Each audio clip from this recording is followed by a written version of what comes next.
নমস্কার বন্ধুরা, কেমন আছেন সবাই? রেনবো কিচেনে আপনাদের সকলকে স্বাগত জানাই। আজকে আমি আপনাদের সাথে শেয়ার করব সয়াবিন আলুর তরকারি। বাই দ্য ওয়ে, আমি মীরা, আপনারা দেখছেন রেনবো কিচেন। আমি 200 গ্রাম সয়াবিন নিয়েছি।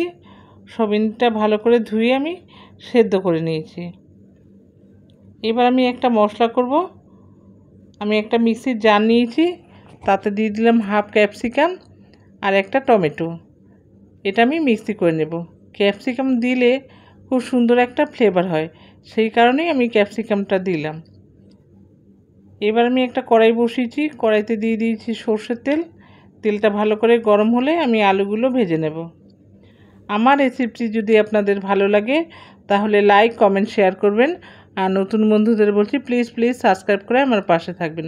পাশের বেল আইকনটি ক্লিক করে অল বোতামটি প্রেস করে দেবেন, তাহলে সমস্ত ভিডিও নোটিফিকেশন আপনাদের কাছে পৌঁছে যাবে সবার আগে।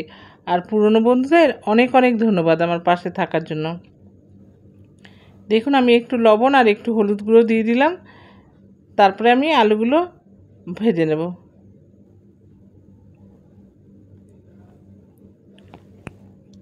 আলুগুলো ভাজা হয়ে গেছে, খুব সুন্দর লাল লাল করে ভেজে নিয়েছি। এবার আমি তুলে নেব।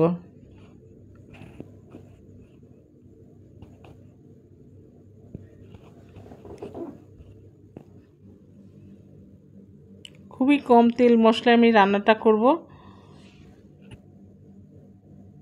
এবার আমি দিয়ে দেব জিরে, তেজপাতা, ফোড়ন।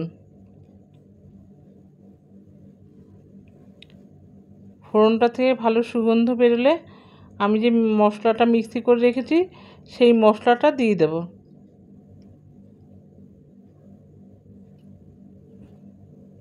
দিয়ে খুব ভালো করে কষিয়ে নেব।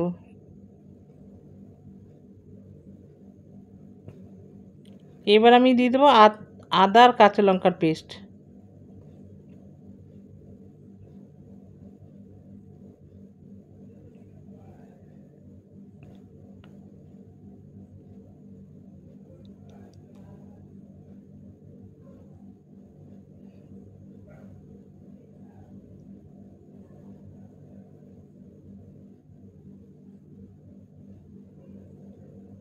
এবার মিক্সির বাটিটা ধুয়ে একটু জল দিয়ে দেব, যাতে গুঁড়ো মশলাগুলো পুড়ে না যায়।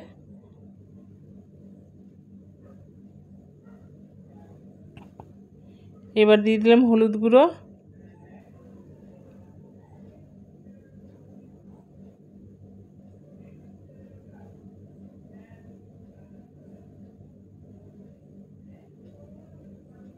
জিরে গুঁড়ো,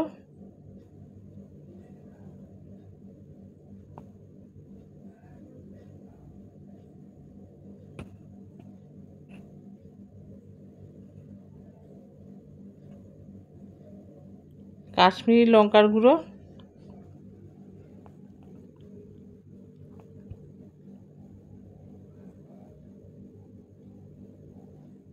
লবণটা আমি দিয়েছিলাম, সেই ক্লিপটা তোলা হয়নি। এবার আমি খুব ভালো করে কষিয়ে নেব। কষানো হয়ে গেছে, এবার আমি সয়াবিনগুলো দিয়ে দিলাম। সয়াবিনগুলো যদি আমি আলাদা করে ভাজতাম তাহলে তেল বেশি লাগতো আর একটু, সেই কারণে আমি মশলার সঙ্গে ভাজা ভাজা করে নেব।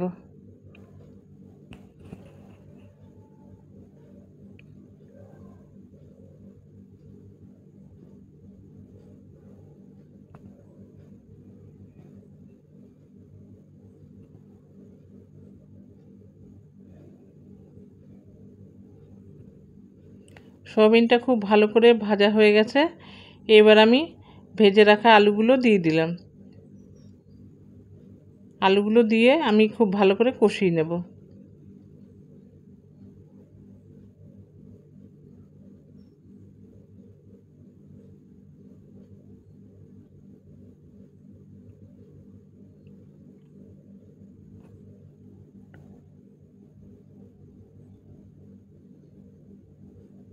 সমস্ত কিছু খুব ভালো করে কষানো হয়ে গেছে।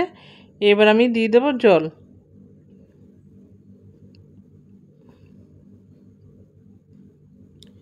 খুব ভালো করে নেড়ে চেড়ে মিশিয়ে দেব, তারপর আমি ঢেকে রাখবো।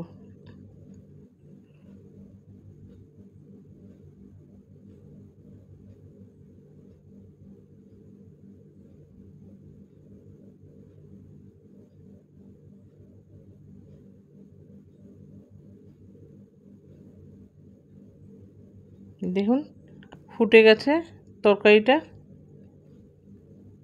আমি আবার একটু নেড়ে চেড়ে দেব। এবার আমি কাঁচা লঙ্কা আর কয়েক টুকরো ক্যাপসিকাম আর টমেটো দিয়ে দিলাম, সুন্দর একটা ফ্লেভার আসবে।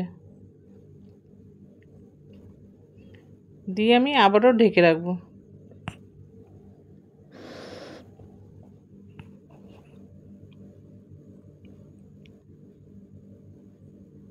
খুব ভালো করে সমস্ত কিছু সেদ্ধ হয়ে গেছে।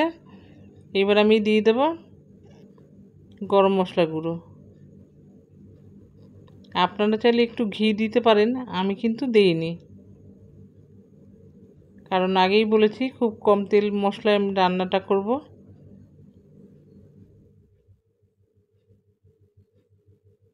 আমার রান্নাটা হয়ে গেছে। এবার আমি একটু ঢেকে রাখবো 5 মিনিট, স্ট্যান্ডিং টাইম দেবো, তারপর আমি সার্ভ করে নেব। দেখুন আমি সার্ভ করে নিয়েছি। আবার দেখা হবে পরবর্তী ভিডিওতে। ভালো থাকবেন, সুস্থ থাকবেন। ভিডিওটি দেখার জন্য অনেক অনেক ধন্যবাদ।